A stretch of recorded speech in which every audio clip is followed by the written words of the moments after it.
All right, we're live. Hello, it's the Degenerate. I'm here in college football week 3, back with my best bet. As I mentioned last week, we did the first one with Army plus 3.5. Very happy to get off to a nice start there with an outright win and a winner on the 2-unit best bet. But full disclosure, I did have a 2-unit best bet in week 1. That was Michigan State minus 11.5. No video breakdown. I was traveling, but that was a loser. So 1-1 on these plays. I'm going to be doing a college football best bet, and I'm going to do this video and break it down and go a little bit more in depth as to the reasoning for college and for the NFL. So I'll record the NFL and post the NFL tomorrow. I thought about doing them in the same video, but I know people's attention spans is very short nowadays. So I'll be fortunate if anybody can even make it through the first minute of this video, but keep it a little bit shorter as well. I know I do yap. Try to keep this under 10 minutes. I don't think I'll need much more time than that. But I appreciate everybody who did watch the Army breakdown on the YouTube page, or if you found it on Twitter and gave me some feedback. It sounds like you liked it. Obviously, it won. If I do this and the play loses, I'm sure I won't get as many positive things from that. But regardless, I'm definitely going to get my ass kicked a few weeks during the season. Hopefully, a few weeks during the season. But nevertheless, I still enjoy kind of doing some digging and sharing my thoughts on these plays, the angles, the strategy, the trends, whatever the fuck you want to call it. And hey, if you align, if you agree and you want to take it, great. Let's do it. Let's sweat it together. I hope we cash. Please do so responsibly. It's still early in the season. I have a tough time even going higher than a 2-unit play, but I will occasionally do a 3, 4, or 5-unit play on some of these, maybe as we get down the road. But I'm going to try to be as responsible as possible. Again, I talk about it all the time, but I think the landscape of betting has changed a lot, and I think you have to adapt in certain strategies and methods or styles of betting that I've found successful in the past aren't as successful. So I've tried to take an extra step into this, especially when you have a following and you sort of feel somewhat responsible about influencing plays. They're going to win, they're going to lose, but I think at the end of the day, I won't lose sleep knowing that at least I gave some reasoning and logic if you do end up taking these. So, whereas opposed to in the past, I used to be a little bit more contrarian, line reader, etc., kind of fade the public. That shit ain't working like it used to. And frankly, I really enjoy this too. So, I was up at fucking 5 a.m. last week watching Jeff Monken interviews for 20 minutes. And he's the head coach of Army, if you weren't familiar, and Lehigh and Army highlights. But I'll tell you, I mean, the stuff that I took away, I ended up applying to the bet, and I was happy to see that it was spot on. So anyways, again, if I didn't already mention, because I yap and I forgot what I said, 2 minutes ago, 1-1 on these best bets on the year. Michigan State minus 11.5 against FAU did not cash. However, I was really not impressed with FAU, and I kind of wanted to lean into that and potentially fade them the following week. And when I saw Army was the school, that's when I knew, it really wasn't like a spite thing. I just thought that there was really something there with Army getting points and a lot of motivation in that matchup. So I would love to include some graphics, but I really don't know how to do that. I'm not super tech savvy. I'm an old fart. It's amazing that I've even figured out how to do this live recording and upload it to YouTube. So I would love to show you some stats or some pictures or graphics, etc. But unfortunately, you're just going to have to listen to me talk, and we'll do our best there. Okay, so the game I'm going to focus on this week, again, week 3 in college football, is Central Michigan at Illinois. Now, Central Michigan is 1-1 on the season. Illinois is 2-0. They're off to a nice start. They are 2-0 ATS, and they're coming off a very big win. Now, in college sports, and I say sports because college basketball also falls under this category, there are spots that I like to play a lot throughout the season. They are letdowns and they are look-aheads. So a letdown spot is primarily when a team is coming off of a very big win. Sometimes, they take a, the celebration kind of bleeds into, the week a little bit. Maybe they don't prepare as much. Maybe they get a little bit too complacent, a little too cocky, confident. We see this stuff all the time. You just saw with Notre Dame. Obviously, I'm an Irish fan, but, they just had a huge win at Texas A&M. What do? They turn around in their home opener and they lose outright as a 4-touchdown favorite. And then look aheads, there's definitely, like, if you look and get into the psyche and psychology of these athletes, there's definitely something there when they have an inferior opponent. They're expected to win. And coming up next on the schedule is a very, very big game. And I can tell you, as somebody who played football in high school, we had a school that was in Florida, and Florida is a state with very good high school football teams. It was one of the best teams in the entire nation down in Miami. And they were coming to play my high school for our homecoming game. This was like the 6th or 7th game into the season. But when we saw the schedule, I can tell you the entire offseason during the summer at summer workouts, August, September, even in throughout the first few weeks, we had this game on our mind. We couldn't, first of all, we were at first a little fucking terrified, like, what asshole at the school scheduled this team for our homecoming? You're supposed to schedule a cupcake so you win and have a good time. But we were so motivated, we couldn't stop thinking about it. So these look-ahead spots really do, in my opinion, from experience, it's a real thing. Okay, now that they're not, you can't go out there and fade every look-ahead spot. That's not always going to be that easy. But a really good one, and again, I like to give examples to show that some of this stuff is legitimate.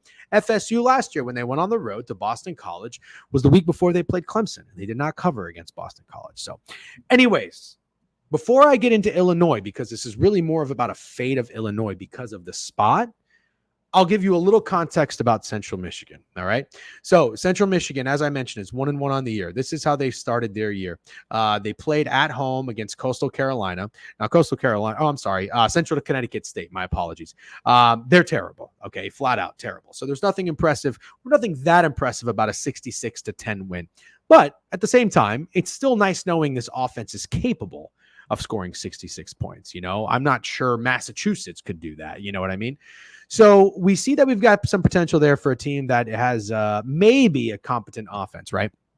Well, the next game, they go and they play at FIU, Florida International. They get their ass kicked. They were a 3.5-point favorite on the road, and they get their ass kicked to Florida International. FIU wins the game 52-16. Yes, you heard that correctly. Now, here's the thing.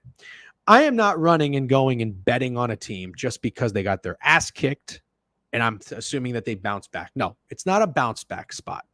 Really, as I mentioned, what I'm doing is I'm fading Illinois, but I want to be sure if I bet on Central Michigan, I want to be sure that I am not betting on a total dog shit of a team, right? So I looked at this game, and the more I thought about it, this was probably the worst time ever in the history of FIU, which I don't know how long the history of the football program exists. They could have fucking just started a year ago for all I know. The worst time ever to be playing at FIU because, as you may or may not already know, Pitbull, the artist Pitbull, bought the rights to name their stadium because he's Mr. 305 and it's in the 305. That place was fucking electric. It was their home opener. They were an underdog, and they were playing a legitimate opponent for their standards. FIU is not playing another FIU. They're not playing FAU, who they're playing next week. They're playing Central Michigan. Central Michigan is a team that you see playing bowl games. That was a big game for FIU. Not to mention, it was like 100 fucking degrees, okay? Florida, it's hot as shit right now. So Central Michigan goes in there. You know what they did? They turned the ball over 6 times. The quarterback threw 5 interceptions, and they had a fumble. All right? So what I'm going to go ahead and do is I'm going to chalk that up as a bit of an outlier. I don't necessarily think Central Michigan is that bad of a team. And talking about look ahead, Central Michigan is going into FIU. You think they give a fuck to go to FIU when they know the following week they're playing Illinois? That's a team that they really want to show up for, in my opinion, at least. Again, these are all my opinions. So what I wanted to do is I went back, I looked at this game, and I even watched it. And, you know, their quarterback, Joe Labus, his name is Joe Labus. He's a junior. He's 6'4", 210. He's got a pretty nice arm. Granted, he threw 5 passes to the other team, but he threw a couple nice touchdown passes as well. So I was like, okay. And not to mention, they scored 66 points in week 1. He's a transfer from Iowa. This is his first, I believe, his first season starting. First game, he threw 5 touchdowns. The following game, he threw 5 interceptions. Let's say Joe Labus is somewhere in the middle of not being a 5-touchdown, 66-point quarterback, but also not being a 16.5 interception quarterback. I think I'll do him that service for week 3. How does that sound? I think that sounds okay. Again, it's in Pitbull Stadium. First game, and it's 100 degrees. What the fuck is Central Michigan even doing there, right? So I went back, as I mentioned, I saw, okay, they've got a decent quarterback, in my opinion, one that can at least throw a nice spiral. You're probably going to laugh at me saying that, but you go look at some of these quarterbacks, like for Wisconsin in the past, these guys can't even throw the ball more than 7 yards down the field. Those are just quarterbacks I don't want to play. Brock's Bollinger, whatever the fuck his name is, even Jack Cohn when he went to Notre Dame. I mean, he was a fine quarterback, but nothing great. You get what I'm saying, right? But I also look at their offense. They were able to muster up 22 first downs. That's always good, in my opinion. If you get anything over 20 first downs in a game, it's at least enough for me like, okay, your offense is somewhat competent. And they had 370 yards of offense. Okay. You're not going to win the game if you have 6 turnovers. Chalk it up. Okay. By the way, the coach for Central Michigan is Jim McElwain, who you may or may not also know is the alleged shark fucker. I think that it's been disproven, so he's not the shark fucker, although in my mind, jury's out. So anyways, that's Central Michigan. Central Michigan is now going on the road and they are playing Illinois. Okay. We're done talking about Central Michigan. Now we're going to shift gears and we're going to talk about Illinois. Here's what you need to know about Illinois. Okay. Illinois, as I mentioned, 2-0 on the year, also 2-0 ATS, which is important. They covered as a 28.5 point favorite at home against Eastern, I don't know, Indiana, Illinois. It says EIU, whoever the fuck that is. And then they played Kansas. Revenge spot against Kansas because they went to Kansas and played Kansas last year and they lost. They were 5.5 point dogs. And I'll be honest with you. I liked Kansas. I didn't bet Kansas, but I thought Illinois was a fake sharp play of the day. I was wrong. Illinois got up for that game. But if you look into it a little bit further, they didn't really do anything that impressive. What they did was they took advantage of Jalen Daniels and Kansas's mistakes, and they really didn't make that many mistakes of their own. They played a fairly clean game, and I'll get into that here in a second. So they won the game outright 23-17, and it was a bit gritty because they were down in that game 17-13. So I went back and I watched the game, just the highlights, not the full 3 hours of the game or whatnot. I took a couple notes down, okay? As I mentioned, I didn't really think, or if I didn't mention it, I'm sorry. Illinois did not do much to really impress me. Kansas had 4 turnovers. They had 3 interceptions, and they had 1 fumble. You're always putting yourself at a big disadvantage if you turn the ball over, obviously.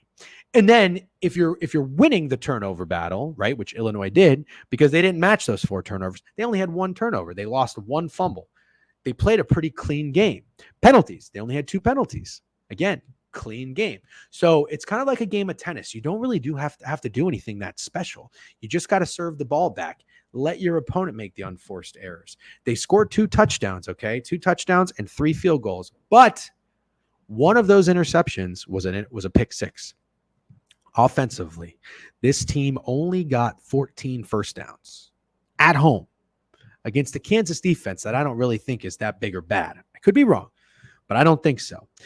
They only got 271 yards of offense, so they were outgained. Kansas had 18 first downs, 327 yards. But again, Kansas was the one turning the ball over. This is what really was shocking to me. Illinois, in those 14 first downs, they only got 2.3 yards per carry. They really couldn't even run the ball against Kansas. You're going to tell me Kansas has an elite run defense? No, I don't think so. So that checks the box of I'm not concerned about Illinois being a real threat, just as I wasn't really concerned about FAU when they kept it close with Michigan and covered the spread. When I looked at that, the quarterback was 2 for 4 with 7 yards at halftime. Michigan State turned the ball over. They shot themselves in the foot. You know what I mean? So despite Illinois winning the game, I don't think Illinois is very good. But now the market overreacts. And this is where I want to try to attack. They are now making Illinois open, I think, a 17.5 or 18-point favorite. They were all the way up to 20. Now, I don't know if that's an adjustment for the books or if that's because they got bet up there. I'm not going to act like I know these things, all right? It's all speculation as far as I'm concerned. But I got a plus 20. It's down to 19 or 18.5 now. So there's some money coming in on Central Michigan. All right. So the sharps are aware and alerted by this. Okay. We go over college. Well, we're gonna probably flip flop a little bit depending on my schedule. But Tuesday we talked NFL. Wednesday we talked college. I did let everybody know that I liked this yesterday. If you are somebody that is really interested in getting these bets early and taking advantage of the number, it doesn't mean the number is always going to move in my favor. Could move it against me. You know what I mean? But if you do care, feel free to leave a comment. And I'll try to, figure something out or post these a little bit sooner when I do know, because I knew this was going to be my best bet yesterday. So if you want me to do them sooner, that's fine. Again, give me feedback. It's the second time I'm doing this. Cut me some fucking slack. I am comfortable taking Central Michigan personally. If you want to know anything better than 17.5 or 18. I don't really want to take anything lower than that, but I like 20. I like 20 because that's 2 touchdowns and 2 field goals, or 3 touchdowns and a missed extra point. Not necessarily saying that's going to happen, obviously. But you get the point, right? Now, where was I? Illinois. Talked about their offense, talked about the game, talked about how I wasn't really that impressed. Also, another thing, too, it doesn't necessarily count as a turnover, I guess. But Kansas also got stopped on 4th down once, too, as well. That's just another drive that got stalled. So they really did not play a very good game. But let's go back to what I was telling you about the scheduling spots, because this is the basis of the play. Does that make sense? This is the core of the play. I'm not very smart, so forgive me if I use the wrong word in the wrong meaning. Illinois just got up for that game at home and just beat Kansas as a 5.5-point underdog in a revenge spot. Now they play Central Michigan. You know who they got next? Nebraska. And they have Nebraska on a short week. Friday. Obviously, college football games are Saturday. So they don't even have the extra time or the appropriate time to prepare. They have a short day, one last day. So it's a short week, if you will, and they have to travel to Nebraska. Let's get yourself inside the brains and the minds and the psyche and psychology of an Illinois football player. You probably can't wait to just get fucking over Central Michigan. Just get on with it. You got Nebraska at Nebraska. That's a game, if you win, you are taking seriously. Now, don't get me wrong. Of course, you don't want to drop a game against Central Michigan. But I think Nebraska is on the brain of the Illinois Fighting Illini, especially after Nebraska just beat Colorado in the way they did. That was a big game. That was at night. Everybody was watching. Everybody talked about it. They beat the brakes off of them. Illinois, in my opinion, has their brains and their sight set on Nebraska. And I think they might overlook the Central Michigan. Are they the Chippewas? Chippewas. Of course, they're the Chippewas. Give me Central Michigan. As I mentioned, I have plus 20. It's down to 19 or 8.5, but I would play it at 17.5 or hopefully 18. I would feel good about an 18. All right. I hope you enjoyed this video. I hope you listened to it. What do we got? 17 minutes? Not too shabby. If I made any mistakes or errors, please feel free to correct me in the comments. If you like the video, that would be great. Share it. The engagement for this kind of stuff on social media really helps us out. I'm not corp enough, but I do need to do a better job of at least reminding people that we do have some promo codes. SeatGeek, if you're going to any of these games this weekend, SeatGeek promo code DGen. You get $20 off your first purchase. And I legitimately think SeatGeek is the best ticketing app out there. I've been using them for years. I actually reached out to them and I was like, hey, I use you guys all the time. If you're interested, I would love to. I tell people about you anyway. And they were cool with it. So that's great. Love SeatGeek. And also the newsletter, thedegenerateweekly.com. You can go to the website. You can subscribe there. It is free. Some people offer to pay and support our work. We really appreciate it. Our best bets will be out every Friday morning. College and NFL, it's a very tough board this week. Week 2 in the NFL, week 3 in college football. Very, very tough boards. But this is my best bet. I have 1 unit on it now. I told you I was a little bit nervous about making a 2-unit play at the time because I saw all the errors that Central Michigan made. But the more and more I think about it, after I looked into Illinois' win against Kansas, I'm comfortable making this a 2-unit play. And if I can find a reasonable number, I will be adding a unit to it. All right. That's it for me. I will be posting the NFL Best Bet tomorrow. Please subscribe to the YouTube channel. Like I said, comment, like it. Thank you for tuning in, and I will see you on the board reviews every weekday, 10:30 a.m. Good luck this weekend. I hope you win more bets than you lose. Cheers.